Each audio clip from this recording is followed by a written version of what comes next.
Yes, in the 23 hours since we last spoke, another NFL head coach has lost his job. Breaking news here on NFL Live. The Dolphins firing head coach Mike McDaniel earlier today after 4 seasons with the team. So, yes, the coaching carousel continues to spin fast and furious in the week that follows the end of the regular season. Jeff Darlington is here to help us make sense of it all. Jeff, why did the Dolphins decide that this was the move today?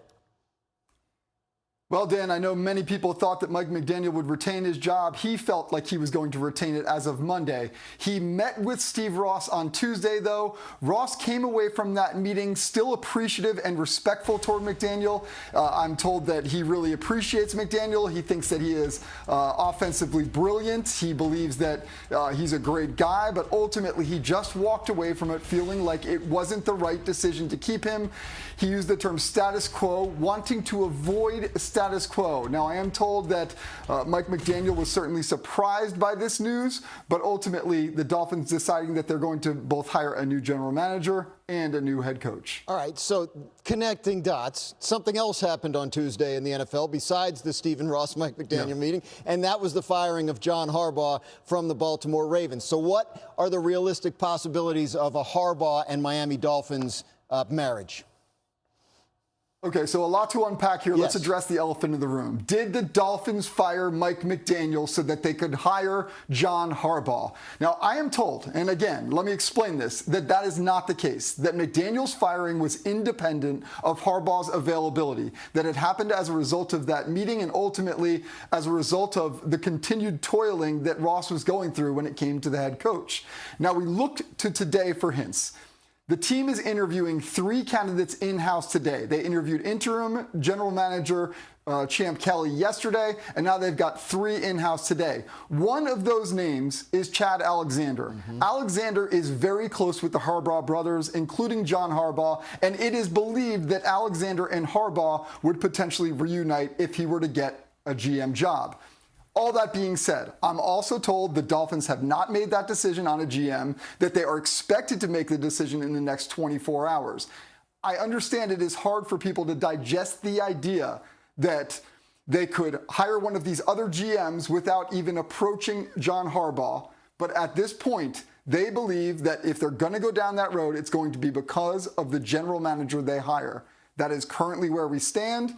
And in the next 24 hours, I believe that a lot of this will flesh out. Just to be clear, you're saying you expect the Dolphins to have a new general manager in place within the next 24 hours, and then the head coach search starts from there. That's what you're saying? I do. I expect that, and I think that we can make a lot of conclusions based on who they hire in that general manager spot. If it is Chad Alexander, our eyes directly go to John Harbaugh. If it is one of the others, then a lot more connections and dots will have to be connected there. Fascinating stuff in Miami. Jeff Darlington will be back with us later. Thank you very much. Jeff, Mike McDaniel had some success in Miami his first couple seasons, but overall he really struggled when he faced winning teams. He was 4-17 during his head coach career against opponents that entered the game over 500. That's the 4th worst record in the NFL since McDaniel got to Miami in 2022. They were 31-16 against all other opponents. I personally feel like our graphics crew is kicking a guy when he's down, but all right, that's fine. There's other stuff we could have said about Mike McDaniel, but hey, what can you say about Mike McDaniel and the Dolphins, Peter? I think it's interesting that they waited a couple days, and I do believe this was Stephen Ross's decision. This wasn't Troy Aikman's decision, which has been assumed online. It isn't anyone else in the building. This was Stephen Ross's decision after meeting him on Tuesday. Now, the Harbaugh connection goes beyond just that John Harbaugh is a great coach and they know Jim Harbaugh. Stephen Ross is individually one of the biggest donators and people involved with the University of Michigan. The business school is named after him. Jim Harbaugh, of course, is a Michigan man. John Harbaugh didn't go to Michigan. He went to Miami, Ohio. That said, you have all these connections, so you think there's a natural fit there. I would say hold off on just assuming that's a done deal, though. To Jeff Darlington's point, they're doing a thorough interview process for the general manager position first, and then they plan on digging into the head coaching decision. I would look at Champ Kelly, who's an interim. I would also look at John Eric Sullivan, who is in Green Bay right now, and I'm told has interviewed very well in previous years with other jobs and could very well be the man here. Do not put Harbaugh and ink to this job just yet. It is a wide open field. There are 8 different openings. We don't even know if Harbaugh wants to go to Miami. It is just too simple to connect those dots and say, and to Jeff's point, This was not done because Harbaugh was on the market. This was independent of that. Still a little surprising that the move was made because of the way this season ended, the way the team kept playing for Mike McDaniel. I think the fundamental point is he was brought to Miami for two reasons. One, get Tua to play like a top 10 quarterback and obviously win on a consistent basis. He did. 2 years ago, they were the #1 seed to start December, and Tua was an MVP candidate. Yep. And for some reason, it has gone downhill since then. And I think if it's Stephen Ross's decision, do I think that his thought that somebody else better is out there weighs into it? Yes. But it's also, I don't think you'll recapture what 2023 was again. And that makes me think not only we're moving on from Mike McDaniel, Tua, as a Miami Dolphin, is also a done story. To your point, I think for Stephen Ross, you look at it and you say all the success you just talked about, it's in the past. Like that success, I don't know that we're going to reach it in the regime we're in. And how you said it's all independent. I'm also curious, when you have that many voices that you're talking to, you're going through a general manager search. So now you're getting a chance to talk to multiple people who come from different organizations. You're getting a chance to get their input. You mentioned Troy Aikman. There's so many different guys that now you're talking to them and they're saying, well, hell, I don't know if I want to accept this job as a general manager if there's already going to be a head coach. Yeah. So now if you're Stephen Ross, yes, you've heard from Mike McDaniel throughout the course of the season. You've watched his players play for him throughout the course. But now since the season ended, you've had so many conversations. And now you look up and you're like, you know what? It doesn't make sense for us to continue that relationship. You talked about Tua maybe being at the end there in Miami. General manager and head coach candidates are going to want to know what the plan is at quarterback, right? So, Sure.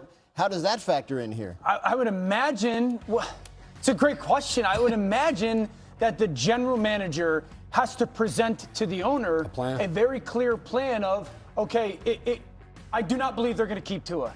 This is what we are going to do with Tua. Starting point would be this. Next move would be this. This would be the salary cap ramifications. This is how we would manipulate the salary cap situation or overcome the salary cap situation. But then you also have to have the head coach that's very much so in alignment with that as well. Yeah.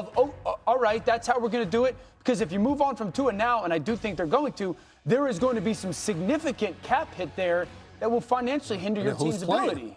Darlington, I'm told, has something on this. Jeff, you want to weigh in on the Tua of it all?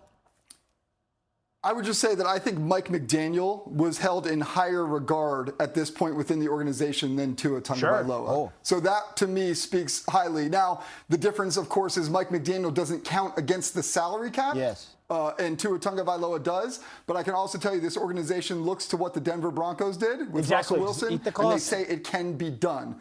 So I think it's important to frame this in the sense that they're bringing these general manager candidates in saying, blank slate, don't feel like you have to convince us that we need to keep Tua Tagovailoa. There is a freedom in all of that. I think we're all saying the same thing, and you started off. Tua's done in Miami. Yeah. I would be shocked if they found a way to even bring him back to compete for that job. And to your point that you said before the show, Dan, salary cap is about to go based on the new media deals, based on some other things. So the financial hit that everyone fascinates about, it's never as bad as you think it is. And you eat it for a year, and you say, okay, well, now we don't have this lame duck quarterback that we're just paying because we're paying him. That's all, yeah. I would also add real quick on this one.